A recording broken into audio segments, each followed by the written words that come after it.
Nakulog po itong PVC na number 3 ang size at ito po napakasimple po ang diskarte namin para makuha namin o masungkit namin. Ito meron pang giveaway na nakuhang dalawang palaka.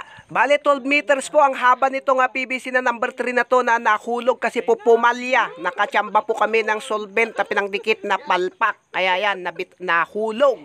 Ito po ay natapos na namin ikinabit. Kaya lang po yung solvent na kinabit namin ay palpak. Kasi karamihan po ng kinakabit namin na solvent ay isang minutos lang ay dumikit na.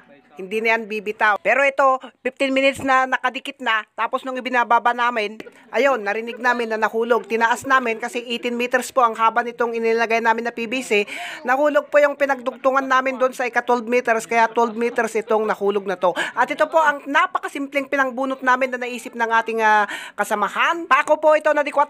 Saka namin pinatulisan. Tinanggal namin yung ulo ng pako. Yung magkabilaan matulis, kinakailangang matulis, saka namin tinalian sa hindi yung patabingi lang yung pagtali, yung ganyan na hindi pantay, saka namin linagyan ng pampabigat sa baba niya itong tornilyo na to.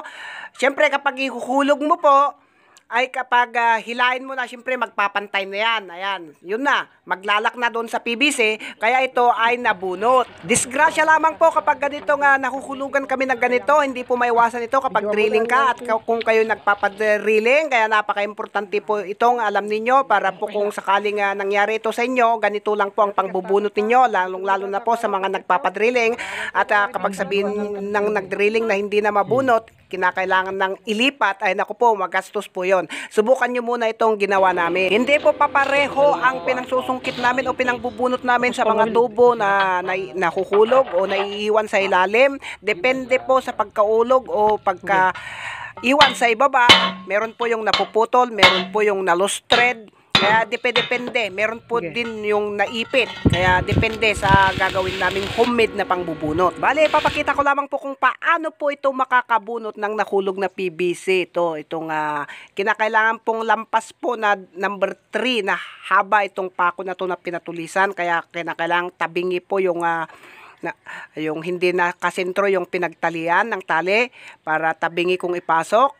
At patsamba-tsambaan lang na hilain at kapag nag-straight po yan, ayan, kasi lampas po yan ng number 3 ang haba nitong pako na napatulisan, o ayan, di maglalak na. Ayan, o ayan, kapag naglak na ganyan, o, kaya niya nang bunutin kasi ito ang pinangbunot natin, ano, ayan, o, naglak na. Mabigat po ito kasi nga po 12 meters ang haba nitong PVC na to na number 3 ang size. O yan. O. Ganun lamang po kasimple. Bale, itong diskarte na to na pangsungkit ay naisip po ng kasamahan natin ito. Walang iba kundi si June Gallardo from Barukbuk, Quezon, Isabela, na siya rin ang may-ari nitong ginagawa namin. Nagsuggest siya kasi nga po yung naiwan namin, yung pinangbubunot namin at gagawin namin pa medyo may katagalan. Kaya sinubukan niya po itong naisip niyang ito. Ito, nag-click. O, di wala nang problema. Ito po yung coupling na bumitaw sa pagkahawak ng linagay naming pang-tatlo na PVC sana. Kaya lang nabitawan niya kasi yung pinangdikit naming PVC ay local pala.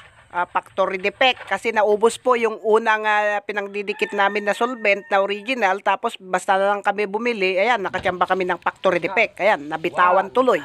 Bali, marami pa po tayong tutorial na step by step na isusunod na i-upload dito na ituturo sa inyo, tulad nito kung paano ito bumuga at kung paano natin inayos ng bumuga ng tubig ng husto.